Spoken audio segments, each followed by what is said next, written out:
Hello friends, welcome back to my channel gain brain with Himanshi Rishi.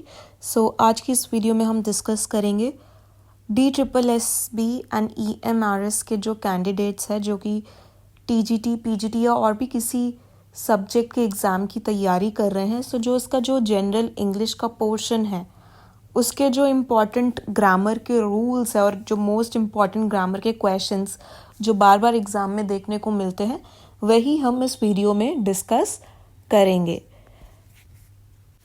So basically हम questions के साथ साथ हम इम्पॉर्टेंट रूल्स भी डिस्कस करेंगे। मैं डिटेल में उन्हें एक्सप्लेन करने की कोशिश करूँगी इन सिंपल वर्ड्स कि आपको अच्छे से समझ में आ जाए। सो आगे बढ़ने से पहले let me just remind you, अगर आप मेरे चैनल पे न्यू हैं या फिर अभी तक आपने मेरे चैनल को सब्सक्राइब नहीं किया then please do subscribe it. और ये बेसिकली प्रैक्टिस सेट रहने वाला है ग्रामर का for general English portion.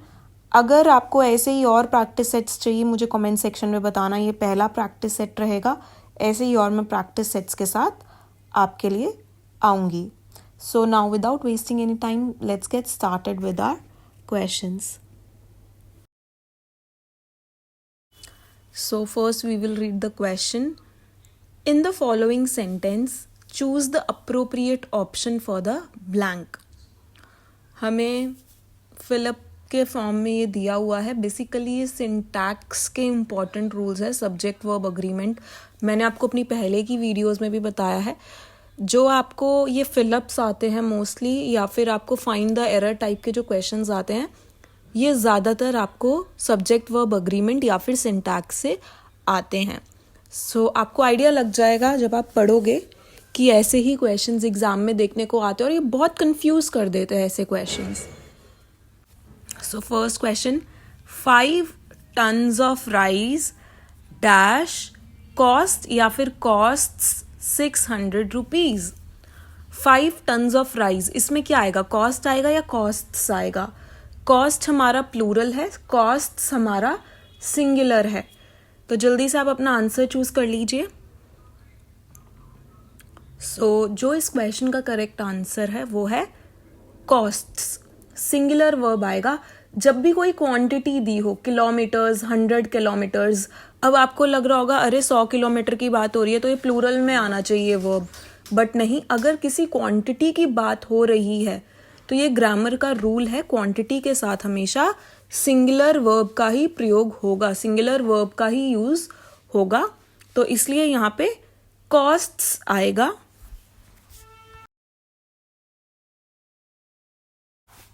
Next, either the पप और द किटन्स हैज और have uprooted the new saplings in my garden. इसमें हमें बताना है या तो हैज आएगा या फिर हैव आएगा। ईदर द पप और the kittens dash uprooted the new saplings in my garden. या तो पपी ने या तो जो न्यू किटन्स है उन्होंने हमारे गार्डन के जो न्यू पौधे हैं वो खराब कर दिए, अपरूटेड कर दिए, उखाड़ दिए हैं। तो जल्दी से अपना आंसर चूज कर लीजिए। सो जो इस क्वेश्चन का करेक्ट आंसर है वो है हैव। अब यहाँ पे हैव क्यों यूज हुआ है, ईदर द पप और द किटन्स। सो मैं आपको एक सिंपल सा फॉर्मूला बताती हूँ इस चीज को याद रखने के लिए। आप दो तरीके से इस चीज को याद रख सकते हैं, जैसे कि ईदर और या फिर नीदर नॉर। ठीक है, जो और या फिर नॉर के बाद आपको नाउन देखना है, सिंगुलर नाउन है या फिर प्लूरल नाउन है। अगर और के बाद सिंगुलर है तो आप सिंगुलर वर्ब यूज करोगे। अगर और या फिर नॉर के बाद प्लूरल है तो आप प्लूरल वर्ब यूज करोगे। ठीक है, आपको ऐसे ही इस चीज को याद रखना है। या फिर आप दूसरा तरीका ये, आप वर्ब है जैसे हैज और हैव हमारा वर्ब है, आप इससे पहले देख लीजिए हैज और हैव से कौन सा नाउन यूज किया है, सिंगुलर है या फिर प्लूरल है, उसी के हिसाब से आपको वर्ब लगाना है। सो आपको जोन सा भी तरीका ठीक लगे आप उस तरीके से याद रख सकते हैं। तो आप देख लीजिए और के बाद क्या यूज हुआ है, किटन्स। किटन्स हमारा क्या है, प्लूरल, तो इसलिए यहाँ पे प्लूरल वर्ब यूज होगा, हैव यूज होगा। यहाँ पे जो हमारा करेक्ट आंसर है वो हैव है। अगर और के बाद सिर्फ किटन होता, किटन्स नहीं होता, सिर्फ किटन होता, तब हमारा आता हैज़। ये मतलब बहुत कंफ्यूज करने वाला है, ये आपको ज़रूर अपने ध्यान में रखिएगा। ये इंग्लिश ग्रामर में जो जनरल पार्ट में भी या फिर जो आपका मेन सब्जेक्ट है इंग्लिश का, उसमें ऐसे ही क्वेश्चंस ग्रामर के आपको देखने को डेफिनेटली मिलेंगे। जो EMRS का भी जो जनरल पोर्शन था, जनरल इंग्लिश का पोर्शन था, उसमें भी जो मोस्टली क्वेश्चंस थे वो सिंटैक्स से ही आए थे एंड जो हमने ऑलरेडी सब कवर कर रखे थे। सो जो इस क्वेश्चन का करेक्ट आंसर है वो है हैव।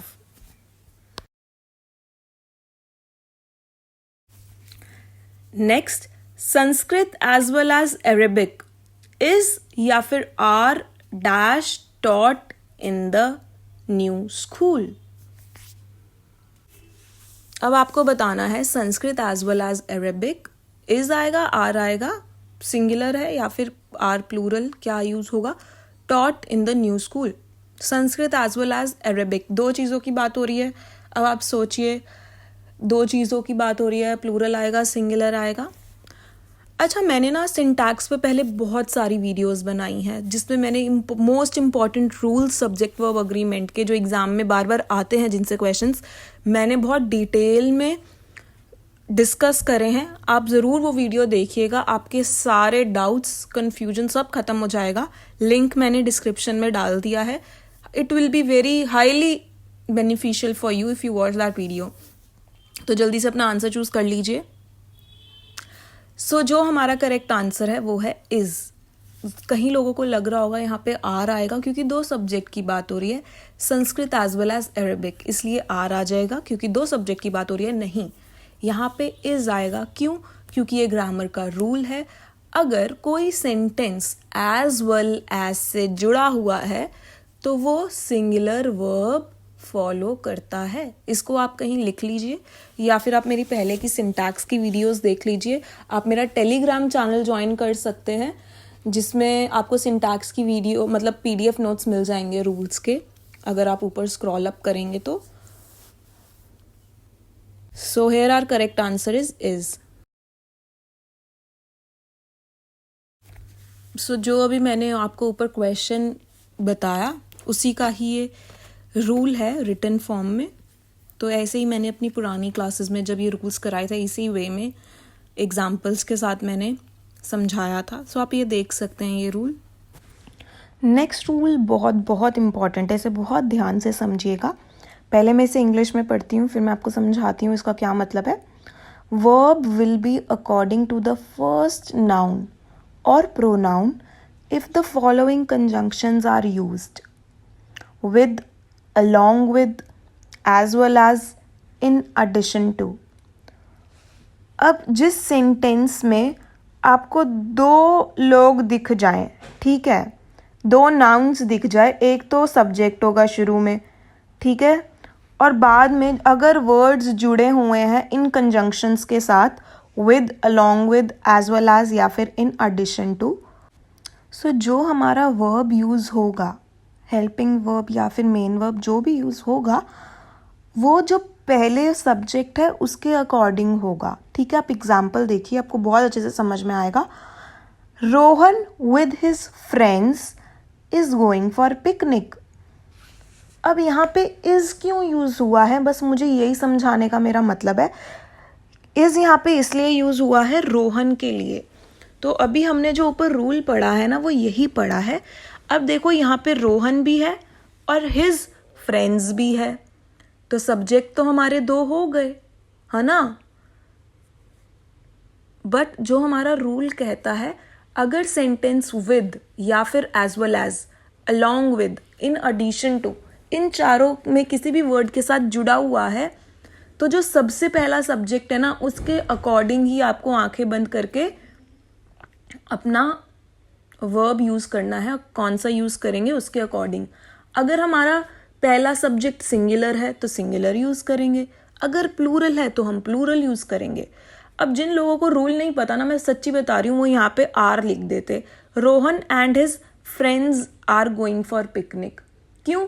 क्योंकि फ्रेंड्स आ गया, बहुत सारे फ्रेंड्स है, तो इसलिए आर लगा देंगे, जो कि बिल्कुल गलत है। और एग्ज़ाम में ना सच्ची में फाइंड द एरर में यही ऐसे ही क्वेश्चंस आते हैं लोगों को कंफ्यूज करने के लिए, और ज़्यादातर लोग कंफ्यूज होके गलत आंसर ही मार्क कर कर आते हैं। तो अब हमें रूल पता है, तो अब हम गलत नहीं मार्क करेंगे। सेकंड एग्जाम्पल देखिए, students with their class teacher are going for trekking. Students और क्लास टीचर है यहाँ पे, दो सब्जेक्ट, बट पहले वाला क्या है, स्टूडेंट्स है ना, तो स्टूडेंट्स प्लूरल है, तो इसलिए हमारा वर्ब भी प्लूरल ही यूज होगा, तो इसलिए हमने आर यूज करा है, ना कि टीचर को देख के सिर्फ इज लगा दिया। हम कहीं लोगों को लगेगा टीचर है, टीचर के बाद वर्ब यूज करना है, तो टीचर तो सिंगुलर है तो इज ही लगा दें, जो कि बिल्कुल गलत हो जाएगा। नेक्स्ट देखिए, he as well as I is working hard for the welfare of the society. तो ही है सबसे पहले, जुड़ा ये किससे हुआ है, एज वेल एज से, तो इसलिए सब रूल क्या कहता है, जो अगर as well as with along with के साथ कोई भी सेंटेंस जुड़ा है, तो जो सबसे शुरुआत में सब्जेक्ट है, नाउन है, उसके हिसाब से आप देख के यूज करिए वर्ब। तो ही सिंगुलर है, तो इसलिए यहाँ पे इज यूज होगा, he as well as I is working hard for the welfare of the society. Next question, each of the untrustworthy men was और वर इंटेरोगेटेड। अब यहाँ पे वॉज आएगा या वर आएगा, अगेन आपको बताना है सिंगुलर वर्ब आएगा या फिर प्लूरल वर्ब आएगा। So each of the untrustworthy man, man एक प्लूरल नाउन है, ठीक है, मैन होता है singular, MEN, man is plural. तो अब आप बताइए यहाँ पे क्या आएगा, जल्दी से अपना आंसर चूज कर लीजिए। सो जो इस क्वेश्चन का करेक्ट आंसर है वो है वॉज।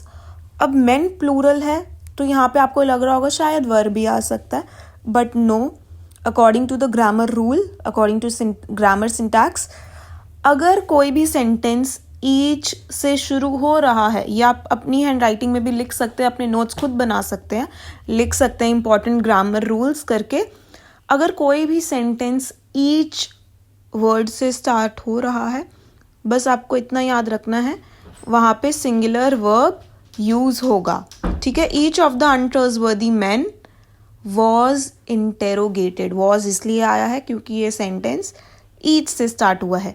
अगर सेम एवरी आए, एवरी वन आए, ईच वन ऑफ, है ना, तो ईच एवरी से कोई सेंटेंस स्टार्ट होता है तो वहां पे सिंगुलर वर्ब यूज होता है। Next, Joshua with his members really sing या फिर sings well. So Joshua with his members, अभी हमने ऊपर एक रूल पढ़ा था, as well as, along with या फिर विद, कोई भी सेंटेंस अगर इन कनेक्टर्स से जॉइंड है, जुड़ा हुआ है इन कनेक्टर्स से, तो वो सिंगुलर वर्ब फॉलो करता है, इसलिए यहाँ पे सिंग्स आएगा। जोशुआ यहाँ पे विद आ गया, विद की वजह से यहाँ पे सिंगुलर आएगा, with his friends really sings well.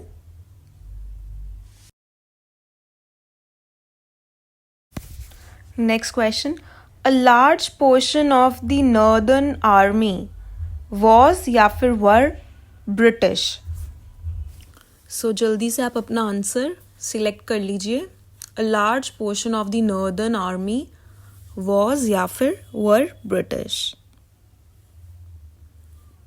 सो जो इस क्वेश्चन का करेक्ट आंसर है वो है वॉज। अब यहाँ पे वॉज क्यों आएगा, अब आप देखिए, अ लार्ज पोर्शन ऑफ, ठीक है, अगर ऑफ के बाद काउंटेबल नाउन होता है, काउंटेबल नाउन मतलब जिससे आप काउंट कर सकते हैं, तो आता है plural verb.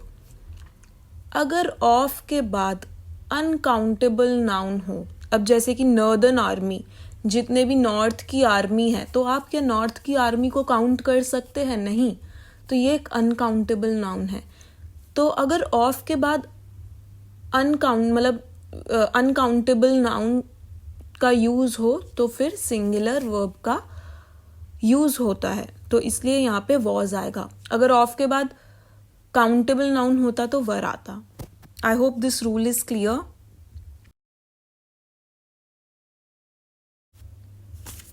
Before reading the next question, अगर आपको ये वीडियो पसंद आ रही है इसे ज़रूर लाइक करिएगा एंड थोड़ा सा टाइम निकाल के ज़रूर कमेंट सेक्शन में बताइएगा आपको ये वीडियो कैसी लगी. अगर आप चाहते हैं ऐसी और वीडियोस ऐसे ही और प्रैक्टिस सेट्स के साथ मैं और आऊँ, then do let me know in the comment section. Now moving on to the next 7th question. The cost of production of steel goods is या फिर आर इंक्रीजिंग.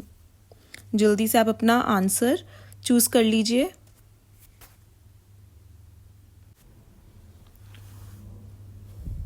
सो जो इस क्वेश्चन का करेक्ट आंसर है वो है इज. अब यहाँ पे इज क्यों आएगा? देखो यहाँ पे ना the cost of production of steel goods, तो जो हमें यहाँ पे वर्ब लगाना है ना वो कॉस्ट के हिसाब से लगाना है.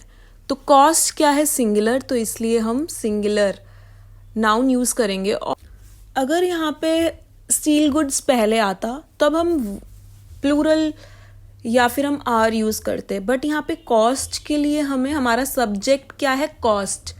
तो हमेशा जो हम वर्ब लगाते हैं अपने सब्जेक्ट को देख के लगाते हैं, right?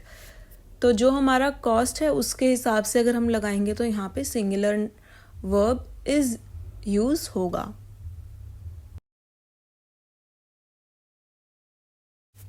Next, the information provided to you is और आर रॉन्ग. जल्दी से अपना आंसर चूज कर लीजिए. जो इस क्वेश्चन का करेक्ट आंसर है वो है is.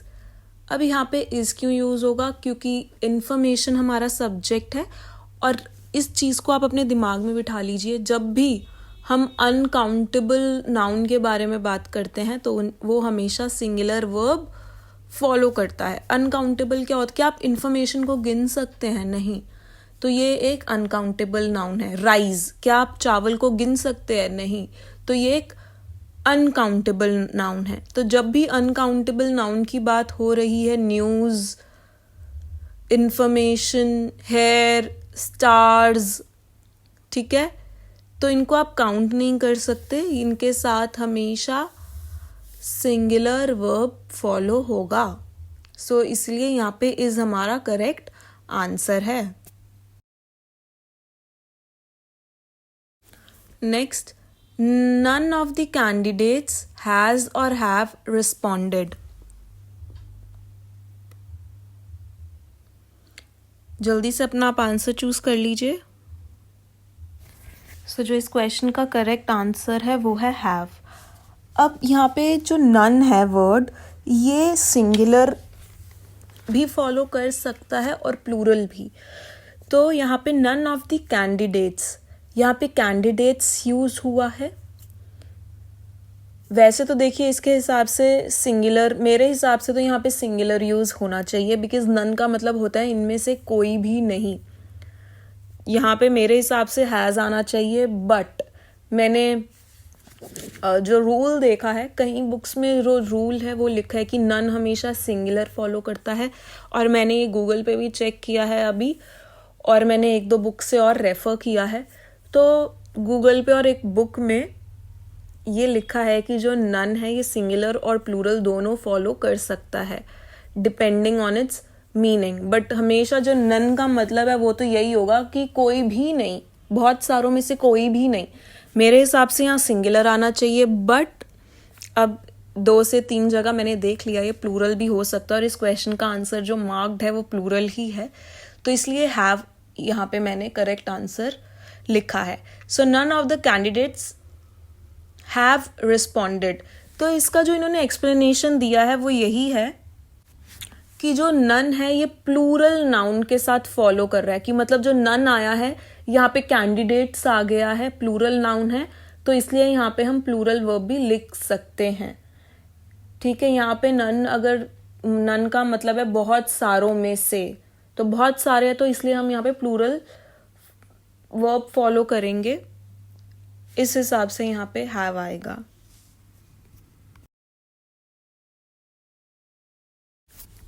Next question, the crowd dash was या फिर वर डिस्पर्स्ड बाय द पुलिस. सो जल्दी से आप अपना आंसर चूज कर लीजिए. सो जो इस क्वेश्चन का करेक्ट आंसर है वो है was. The crowd was dispersed by the police. अब यहाँ पे वॉज क्यों आया है? क्राउड तो मतलब बहुत सारे लोग हो गए। तो एक चीज़ मैं आपको बताना चाहती हूँ, ग्रामर का इम्पॉर्टेंट रूल है, जब भी ग्रुप या फिर कलेक्टिव नाउन की बात हो रही हो, कलेक्टिव नाउन क्या होता है, जैसे कि क्राउड है ना, क्लास, क्लास में भी एक बच्चे से तो क्लास नहीं होगी, बहुत सारे बच्चों से क्लास होगी, राइट। तो जब भी कलेक्टिव नाउन की बात हो रही हो, हमेशा हमेशा सिंगुलर वर्ब यूज होता है, इसलिए यहाँ पे वॉज आया है। तो here the correct answer is was. तो ये हमारा रूल है। With collective nouns like a bunch of, a flock of, a herd of, a set of, a crowd of, singular verb is used. बहुत सारे collective nouns होते हैं, ये तो सिर्फ 3-4 हमने डिस्कस करे हैं। हमेशा इनके साथ सिंगुलर वर्ब यूज होता है, या तो इज हो गया, या तो वॉज हो गया, या तो हैज हो गया, है ना। एग्जाम्पल देखिए, a herd of cows, cows का ग्रुप, बहुत सारी काउज है, बट यहाँ पे हर्ड आ गया, इसलिए हम यूज करेंगे इज। अगर हो मैनी काउज, सिर्फ मैनी लिखा हो, many cows are grazing, but collective अगर वर्ड यूज हो गया जैसे हर्ड, क्राउड, इस केस में हम यूज करते हैं सिंगुलर। नेक्स्ट देखिए आप, अ bunch of grapes is kept on the table, bunch की बात हो रही है तो इसलिए यहाँ पे सिंगुलर वर्ब यूज हुआ है इज। नेक्स्ट देखिए, a team of players, a players की टीम, अगर सिर्फ प्लेयर्स की बात हो रही होती, the players are running, but यहाँ पे कलेक्टिव नाउन का एक वर्ड यूज हो गया टीम, तो इसलिए यहाँ पे सिंगुलर वर्ब यूज होगा is. A team of players has come late. So आज की वीडियो में इतना ही था। आई होप आपको ये वीडियो बेनिफिशियल लगी हो, यूजफुल लगी हो अपने लिए। पसंद आई हो तो ज़रूर लाइक करिएगा, कमेंट सेक्शन में फीडबैक दीजिएगा, और अगर आप सिंटैक्स के ऊपर और वीडियोस देखना चाहते हैं जिसमें मैंने रूल्स के साथ साथ समझा रखा है, बहुत सारे एग्जाम्पल्स के साथ इसी तरीके से, तो आप लिंक देख सकते हैं डिस्क्रिप्शन बॉक्स से। PDF चाहिए तो आप मेरे टेलीग्राम चैनल को ज्वाइन कर सकते हैं, उसका भी लिंक मैंने डिस्क्रिप्शन में डाल दिया है। So thank you so much for watching the video. Have a good day.